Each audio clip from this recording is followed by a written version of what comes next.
Hey guys welcome to Gargi's world. आज के मैं बनाते चलेছি সবার ফেভারিট চিলি চিকেন। তার জন্য নিয়ে নিয়েছি আমি 250 গ্রাম বোনলেস চিকেন।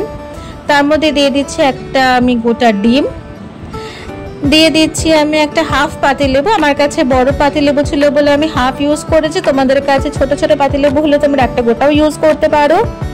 এর সাথে দিয়ে দিচ্ছি আমি 1 tablespoon cornflour, half tablespoon black pepper বা গোলমরিচ গুঁড়ো। প্রত্যেকটা জিনিসকে আমি ভালো করে মিক্স করে চিকেনের সঙ্গে মিক্স করছি, যাতে আমার চিকেনের গায়ে প্রত্যেকটা মানে ডিম, কর্নফ্লাওয়ার আর গোলমরিচের সুন্দর একটা কোটিং এসে যায়, বাটা সুন্দর লেয়ারিং হয়ে যায়। এ দেখো আমার মিক্স করার পর জিনিসটা ঠিক এরকম একটা টেক্সচারে চলে এসছে। এখন আমি ঢাকনা চাপা দিয়ে 1.5 ঘন্টার জন্য ব্যাপারটাকে ম্যারিনেট করে রেখে দিলাম। 1.5 ঘন্টা হয়ে যাওয়ার পরে আমি এখন গ্যাস অন করে নিচ্ছি। তাতে বসিয়ে দিচ্ছি আমি একটা কড়াই। এর মধ্যে দিচ্ছি আমি 1 থেকে 1.5 টেবিলস্পুন তেল। তেলটা একটু কম ইউজ করতে ট্রাই করেছি আমি রান্নাটাতে। এখন দিয়ে দেব কুচনো করে কেটে রাখা রসুন, একটু বড় বড় করে ফালি করা ক্যাপসিকাম। আমি লঙ্কাগুলোকে গোটা গোটাই রেখেছি, একটু ফালি করে কেটে দিয়েছিলাম জাস্ট। তেল গরম হয়ে যাওয়ার পর এখন আমি রসুনগুলোকে ছেড়ে দিচ্ছি প্রথমেই, যাতে তেলের মধ্যে বা পুরো রান্নাটার মধ্যে রসুনটার একটা সুন্দর গন্ধ আসে। এরপরে আমি এক এক করে পেঁয়াজ, ক্যাপসিকাম, লঙ্কা সবই অ্যাড করে দিলাম। পেঁয়াজগুলোকে কিন্তু 4 ফালি করে কেটে আমি প্রত্যেকটা পেঁয়াজের কলিগুলোকে আলাদা আলাদা করে ছাড়িয়ে নিয়েছিলাম। এখন দিয়ে দিচ্ছি আমি স্বাদ মতন লবণ, কিন্তু লবণের পরিমাণটা একটু কম আমি এই পর্যায়ে অ্যাড করব, কারণ এই রান্নাটাতে কিন্তু সয়া সস ইউজ হবে। আর সয়া সসটা একটু নোনতা হয় বলে কিন্তু বেশি লবণ বা পরিমাণ মতন লবণ যদি তোমরা আগে ইউজ করে ফেলো তাহলে কিন্তু একটু নোনতা হয়ে যাওয়ার টেন্ডেন্সি থেকে যাবে রান্নাটা। তো ভালো করে খুন্তির সাহায্যে আমি সবজিগুলোকে মিক্স করে নিচ্ছি, যাতে তেল আর লবণ প্রত্যেকটা সবজির গায়ে সুন্দরভাবে লেগে যায়। একটু নাড়াচাড়া করে বা একটু ভেজে নেওয়ার পর সবজিগুলোকে আমি একটা লিডের সাহায্যে এটা ঢাকনা চাপা দিয়ে গ্যাসটা সিম করে 5 থেকে 7 মিনিটের জন্য একটু সবজিগুলো ভাপতে দিয়ে দিলাম। দেখো ঢাকনা সরিয়ে নেওয়ার পরে সবজিগুলো সুন্দরভাবে নরম হয়ে গেছে, একটু নিচে ধরেনি। এই ক্ষেত্রে ভালো করে সবজিগুলোকে আমি আরেকটু নাড়াচাড়া করে নেওয়ার পরে ম্যারিনেট করে রাখা চিকেনটাকেও কিন্তু আমি এখন এর সঙ্গে অ্যাড করে দেব। আমি আগের থেকে কিন্তু কোটিং করে চিকেনগুলোকে ভেজে রাখিনি, কারণ আমি আগেই বলেছি রান্নাটাতে আমি একটু ট্রাই করেছি যে কম তেল ইউজ করব বলে, সেই কারণে আমি এক্সট্রা করে চিকেন ভাজিনি, যাতে করে আমার না বেশি তেল ইউজ হয় বা আমরা না বেশি তেল নিজের শরীরে ইনটেক করি। তো একটু হেলদি ভাবে ব্যাপারটাকে আমি করতে চেয়েছিলাম, সেই কারণে আমি এইভাবে চিকেনটাকে ভেজে নিচ্ছি।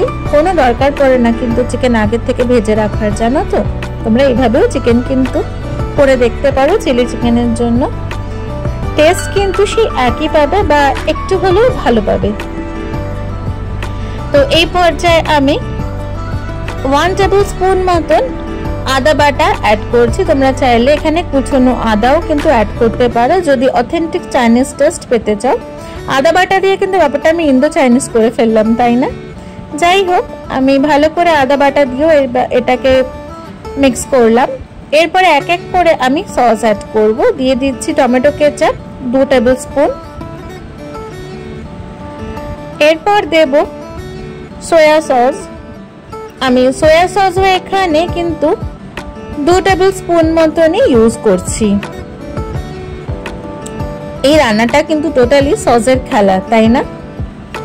এরপর আমি অ্যাড করে দিচ্ছি রেড চিলি সস 1.5 চামচ মতন। সস দিয়ে কিন্তু খুব ভালো করে চিকেনটাকে এখন নাড়াচাড়া করতে হবে, যাতে চিকেনটা নিচে না লেগে যায়। আর পুরো রান্নাটাই কিন্তু আমি করেছি নয় গ্যাস সিমে রেখে, আর নয় তো মিডিয়াম ফ্লেমে। হাই ফ্লেমে আমি একদমই রাখিনি, কারণ সস ইউজ হচ্ছে বা কর্নফ্লাওয়ার ইউজ হয়েছে এই চিকেনটাতে ম্যারিনেশনে, সেক্ষেত্রে কিন্তু নিচে লেগে যাওয়ার একটা টেন্ডেন্সি থাকে। সেই কারণে কিন্তু either medium flame or gas সিমে রেখে রান্নাটা করছি। এরপরে আমি ম্যারিনেট করে রেখেছিলাম যে বোলটা, তাতে একটু জল অ্যাড করে এর মধ্যে আমি 1 টেবিলস্পুন কর্নফ্লাওয়ার গুলে নিচ্ছি। যতক্ষণ না কর্নফ্লাওয়ারটা টোটালি জলের মধ্যে ডিজলভ হতে থাকে ততক্ষণ এই জিনিসটাকে আমি ঘুরতে থাকবো। এরপরে আমি যতটা পরিমাণে জল ইউজ করেছি সেটাকে একটু থিকনেস আনার জন্য আমি এর মধ্যে কর্নফ্লাওয়ার দিয়ে দিলাম। তোমরা চিলি চিকেনে গ্রেভি কতটা রাখবে সেই মতন তোমরা কিন্তু এখানে জল ইউজ করবে। গরম জল আমি এক্ষেত্রে ইউজ করিনি, কোনো দরকার পড়ে না গরম জলের, ঠান্ডা জলই আমি এখানে ইউজ করেছি। বা ঠান্ডা জল বলতে নর্মাল ওয়াটার, নর্মাল টেম্পারেচারের ওয়াটার আমি এখানে ইউজ করেছি। আমার কিন্তু এখনো ঠিক হয়নি, সেই ক্ষেত্রে আমাকে আরেকটু নাড়াচাড়া করে চিকেনটাকে, ঝোলটা যতক্ষণ আমার ঠিক হচ্ছে ততক্ষণ আমি নাড়াচাড়া করতে থাকবো।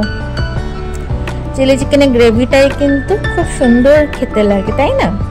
তো একটু চিলি চিকেনের গ্রেভিটা ঠিক হয়ে যাওয়ার পর আমি এখন নামিয়ে দিয়েছি, বলে সার্ভ করে দিয়েছি। কেমন লাগলো আজকের রান্না জানাতে আমাকে অবশ্যই কমেন্ট করো।